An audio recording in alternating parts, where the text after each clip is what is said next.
Hi and welcome back again. So this in this channel, my name is Al. Before I begin with talking about the channel, I should start talking about myself a little bit. So my name is Al. I'm from Norway. I have worked in education for many years. I got a degree in psychology and in clinical neuroscience, and have had a passion for languages and ancient history for quite a while. But most of all, I've been very interested in spirituality, the truth of life, um, which has led me to quite some interesting people and some interesting ideas and experiences. um, but yeah, so let's move on. Either way, so this is me doing something I love. And this journey that I've been through has uncovered so much. Is so much, in fact, that even ChatGPT and DeepSeek agrees with me. So I am writing a book about this now, but I'm also doing some videos and talking about it because it is so novel and unknown and quite paradigm shifting. Okay, so this will change how we look at history, and it is very important to understand that our history, most of our history, is interpreted through a modern lens, through conceptualizations. Okay, and that is quite late in our linguistic development, you could say, because we did not have our first languages were um, short. There were short monosyllables or phonemes that later developed into longer words and concepts. But it wasn't conceptual first. That is the point. It was symbolic. It was synonymous. Many words were synonymous with one another, in contrast to today, where we have conceptual languages that have words for each thing, right? So English have a lot of words, each word to distinguish the other thing. So hence, English is also known for being the language that has the most precise vocabulary. But back in the old days, it was the opposite. We were not conceptual; we were symbolic, meaning we were synonymous. We had many things that referred to the same thing, the same idea. Okay. Either way, but that is another slide altogether, and I will do a video about that as well. But well, let's go on to the main thing here in the beginning. Okay, so the main thing that we're supposed to talk about. So the etymology of Greek ideas. Okay, so do not believe me. You do not need to believe me. I am not here to convince anyone of anything. I'm only here to look at what is present. And what is present is rather astonishing. Okay. So let's begin with the word idea. Okay. Idea. Okay. So this is what I got. I got now the word fee. Okay. So fie, fia, meaning so the singular fee and the plural fia, and fia as the unit or the thing, means thread. It literally means thread. Okay? And thread is synonymous with thought or idea. So every thought that you have is a thread. We even have that in speech today, as in a red thread.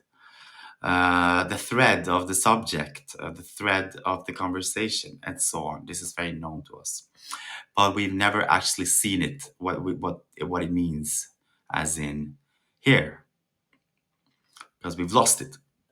So the Germanic, the European words is idea, and fie is pretty much the same. Okay, phonetically, fie, ide. You can even hear it. It's ridiculous, the same. Yeah. So just because we ascribe um sounds to different letters, do not make them different words. Okay, that is very important. That is also my quarrel with the Indo-European theory, the Proto-Indo-European theory, which distinguishes a lot of languages and really just does not see the connection as well as it think it does. Okay, so where they there we go. We got the Nordic, Germanic, French, Slavic, Italian, Greek, ide, and fie, ide. We see that the J turned into a D, and then the etymology for that word was lost. But now it is found. So it's found together with me.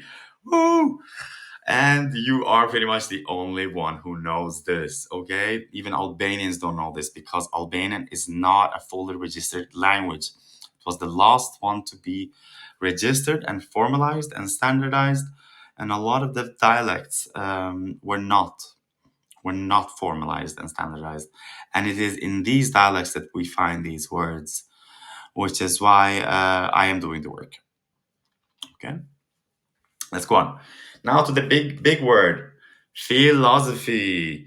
Philosophy is quite a big word, right? We all know it. It was a big movement. Philosophy means a lot of things, apparently, according to our common languages. The Indo-European, or at least that's how I see it. So when I look at these old monosyllabic words, I see them as actually being Indo-European and not necessarily Albanian. It's just that Albanian still retains the semantics for them, thus is able to explain them, albeit not necessarily being Indo-European today. I mean, it is, but it is not as it was back then, naturally. No language is. But the root is, and that's why we're looking at this. So let's look at this word. We got the word fee, as we just said, coming from via, thread, idea, thought. Lo, loi means play, movement, change. Sho, from sho, see. We also have the word she, see. We even have the English word at see, the Germanic and the Nordic se. Yeah, so see, observe, understand, and then fee again, thought, idea, and we get then the possible meanings: idea, play, see, idea. So we got pretty much idea, play, see, idea, or we have even because law can also be to leave something behind. I didn't put that in there. I see that I didn't. I forgot. But either way, I will do that too. See, this is the thing when you write about words and stuff, it just becomes too much data. So I do need help.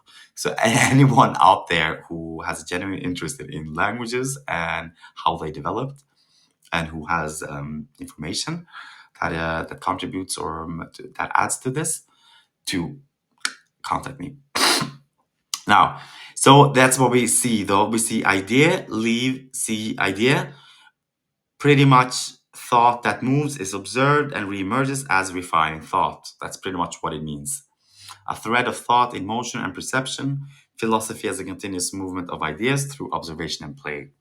And then we have the word philosoph, which means, ironically, begin seeing.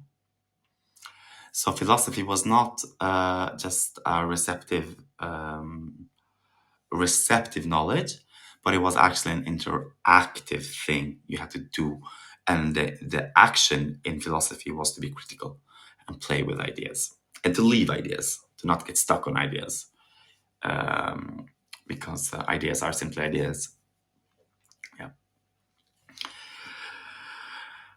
So that was that. Then we got philosophy, and it has nothing to do with philos, and which means love, and Sophia, or yeah, Sophia, philos, love, and Sophia, wisdom, love of wisdom. Obviously, that would be very romantic, but that is not what this word means.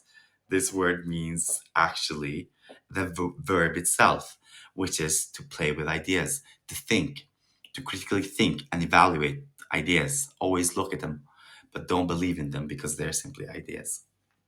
Okay? See, I told you we'll get to the bottom of this. Ha! Now let's go to the next one. Chaos. Chaos is a beautiful word. Here we got also multiple meanings. We have cha, cha, what, va, in Norwegian, in Germanic, and os, is, s, is. Okay. So we have then together those chaos means pretty much what is chaos, uh, but we also have the word cha. Now these two might seem similar, but they're not. There are actually two different A's there as well. So this is the sad and unfortunate thing about the Albanian language is that all of it has not been formalized. We have forgotten many vowels. Albanian has ridiculously many vowels. Okay, many I's, many A's, many E's. So that's how that is. But to pronounce them, we have the first one cha, and the third one cha, cha and cha. Okay, so cha, what, and cha, split or opened up or like, yeah, it's ripped off. Whoosh, cha. That's what we got. And that's what this word means. So it is both split, but it is also what is. So that is pretty much creation itself. It is split into infinite parts. Now we go to the word cosmos. Very beautiful. Very beautiful word. Indeed, a reminder of beings being in the universe and among the stars. So we have also here dual meanings. Cosmos has everything, and time and mass, or cosmos, which means arranged mass. Okay, very many words here, but they all really pertain to that idea, what cosmos means, which is it has everything. It's also time and mass, but it's also arranged mass. Sorry.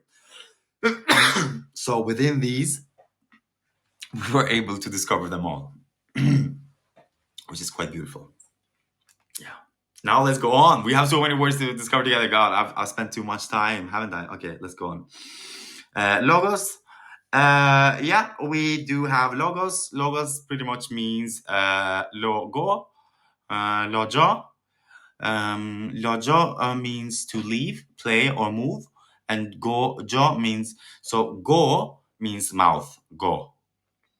So and then we have tongue, gu, which is where we have gua, lingua, language, language, right? So all of them come from the tongue, gu. So, but all of these pretty much mean logo. Logo means to leave the word, leave the knowledge. A reminder that back then, knowledge was power, and knowledge was what everyone was looking for. And they were not looking for the gossip, but the word. So when they said, "Have you heard the word?" it pretty much meant the news, also, but also the newest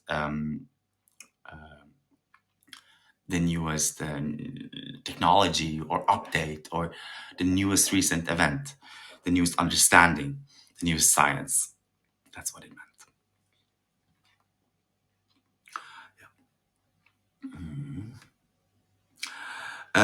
This is very interesting. Here we finally also see how the western part of Europe connects with ancient Greek, because we suddenly have nyo, gnosis. Nyo still means the same in Albanian. Nyo is just spelled different. Phonetically, it's the same word. It's just spelled different. Okay, it's just written different. So, but it means the same thing. Nyo. We also have the English word no, comes from nyo. Nyo, no, phonetically the same, written differently. Gnosis, gnoish, gnosis, gnohesh means pretty much to know yourself. Okay, but we also have different words, also other words. We have ngo. Ngo means listen, and jo to know, to recognize. But all of them means gnosis. Gnosis means to know yourself. That's pretty much, yeah. And then we have then word knowledge. I had to just add this because this was so interesting. So knowledge means no, nyo, le, je, knowns, left behind. Okay. Ta-da! Now you have the etymological breakthrough of the word knowledge, which even English can't explain to you. Even the English dictionary can't give this precise etymological account. So there you go, my loved ones. And further on, we have then the famous word etymon, which is what we are doing. If you have noticed, we are using the actual science of etymology to decipher these words and give a proper place for them in our dictionary so that we all can understand them. Now, etymon in the Greek language, we find the word etymon, which means true or true thing, and doesn't really explain why that is linked with how we break up words and reverse engineer them to find the meanings. But in Albanian, we do. So we have thu, it, this, thu, broken, shattered, divided, mon, can, is able to, or mban, holds, preserves, keeps. Thu, mon, mban, it meaning is broken, but it can be held, preserved. Thu, mban, it breaks, yet holds meaning. Thu, mon, it is broken, but still can be understood. Ta-da! I mean, come on. If this is not like this is so detailed that even thinking that this word is Greek is ridiculous. Honestly, it's just ridiculous. I mean, look at this. Even the Greek language can't explain this like this. It just is unable. Okay, let's go on. Now we have the famous guy, the famous mathematician, Pythagorean. Okay, Pythagorean was a great guy. He was a great thinker, apparently. Well, so it also seems that his name meant. So now let's look at this. This is very interesting. Okay, I did not know this. I just discovered it myself some days ago, though, but still quite recently. So we have pu from put to ask, or puka, wedge, something that divides. Tha from tha, said. Go from jaw, thing, or goy, mouth. Ran, rean from ran, deep, heavy, or ren, cloud illusion. So alternative interpretations could be puta, tha, joran. Asked, said, the question said something deep. Asked said something deep. Puka, tha, joran. The wedge logic said something deep. Puta, joran. He asked, said, and it was deep.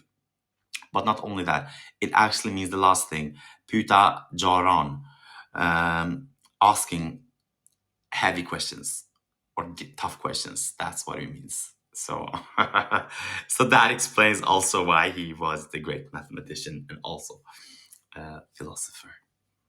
Okay, beautiful, right? Isn't this beautiful? This is beautiful. This is just unbelievable. I get all cribbly inside of me because I just love it. I love it. So let's go on. Eros. Oh, this is where we got the word erotica, grrr, and so on. But this is what I get. I get air, which means odor, smell, air, scent, atmosphere. Os could be linked to ash, is oshetim, resonant echo. Interpretation, eros, scent is, or the essence of attractions is scent. Hey, and that is beautiful. That is absolutely beautiful because it is true, and we all know how deeply important scent is. Scent is very important for our attraction. The smell of a person, of smelling like home, of smelling familiar and recognizable, is pretty much what it is. Now let's go on to the last slide. Okay, Delphi. This is also very beautiful. We also now pretty much get explained the whole mythology surrounding what happened in Delphi. Okay, that is because we do not get that through Greek. Now, Delphi, to open, to go out, to escape, to be released, to be solved. Phi, as I said earlier, as we talked about, idea, thought, thread of reasoning. Interpretation, Delphi, the idea is released or the thought is solved. Solving your issue at hand, which aligns perfectly with Delphi as the place where people sought answers to their deepest questions. Pythia, question in Albanian, and the act of seeking knowledge. It suggests that Delphi was literally the place where thoughts and questions were released and answered. So there you go. That's pretty much the truth of our common history. So that was one episode, and I'm going to make another one soon. So just bear with me and have a good night, everyone. Yes, and hi from Muslim.